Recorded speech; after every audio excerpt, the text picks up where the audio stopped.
সরকার পতনের পরদিন থেকেই প্রশ্ন ওঠে বাংলাদেশ ক্রিকেট বোর্ডের সভাপতি নাজমুল হাসান পাপনের পরিচালনা পর্ষদের ভবিষ্যৎ নিয়ে। পদবঞ্চিতদের দাবি, বর্তমান পরিচালনা পর্ষদ ভেঙে অন্তর্বর্তীকালীন কমিটি গঠন করে নতুন করে নির্বাচন দেয়ার।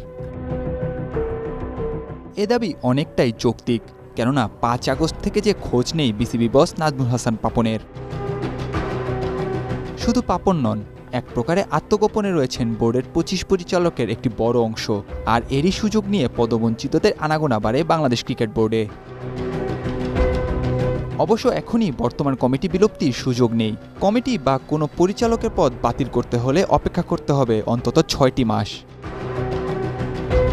ক্রিকেট বোর্ডের সংবিধান অনুযায়ী শারীরিক অসুস্থতা, বিদেশ গমন বা যথাযথ কারণ ছাড়া পরিচালনা পর্ষদের কোনো পরিচালক বা বোর্ড সভাপতি যদি টানা ৩টি বোর্ড সভায় অনুপস্থিত থাকেন, তবে বাতিল হবে তার সদস্য পদ।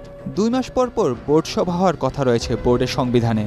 সেই অনুযায়ী আগামী ৬ মাসের ভেতর যদি বোর্ডে বিসিবি প্রধান সশরীরে উপস্থিত না হন, তবে চলে যাবে তার সভাপতিত্ব। একই আইন পরিচালকদের জন্য। যেহেতু সরকার পতনের পর আত্মগোপনে চলে গিয়েছেন বোর্ডের পরিচালকরা, সে কারণে শঙ্কা জেগেছে বর্তমান পরিচালনা পর্ষদ নিয়ে। আগামী সেপ্টেম্বরের প্রথম সপ্তাহে অনুষ্ঠিত হওয়ার কথা রয়েছে বোর্ড সভার। সেই সভায় যদি পরিচালকেরা উপস্থিত না থাকেন, তবে আরও ২ বোর্ড সভা পর্যন্ত অপেক্ষা করতে হবে। তারপরই নিতে হবে চূড়ান্ত সিদ্ধান্ত।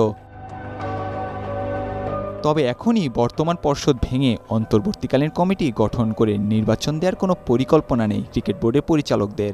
আগামী অক্টোবরে ঘরের মাঠে হতে যাওয়া আইসিসি নারী টি-20 বিশ্বকাপ আয়োজনকে গুরুত্ব দিচ্ছে বোর্ড। আমাদের তো কিছু প্ল্যান নাই। প্রথম কথা, আমার পার্সোনাল এজেন্ডা হচ্ছে, তুমি যদি আমার জিজ্ঞেস করো, আমার কথা হচ্ছে আগে ওয়ার্ল্ড কাপটা বাংলাদেশ থেকে না যায়। এটা সবাই স্বার্থ যে ওয়ার্ল্ড কাপ যাতে বাংলাদেশ থেকে না যায়, এটা এশিওর করা। আমি যদি আজকে না থাকি, কালকে তুমি না থাকো, কেউ এসে যায় না, কিন্তু দেশের ক্ষতি হয়ে যাবে যদি ওয়ার্ল্ড কাপটা চলে যায়। কনস্টিটিউশন অনুযায়ী চলবে। এদিকে বোর্ডের সংবিধানের বাইরে গিয়ে সরকারের হস্তক্ষেপ হলে নেমে আসতে পারে আইসিসি নিষেধাজ্ঞা। গত বছর ক্রিকেট বোর্ডে সরকারের হস্তক্ষেপের কারণে নিষিদ্ধ হয়েছিল শ্রীলঙ্কা ক্রিকেট দল। Nahiyan Arifin, news time.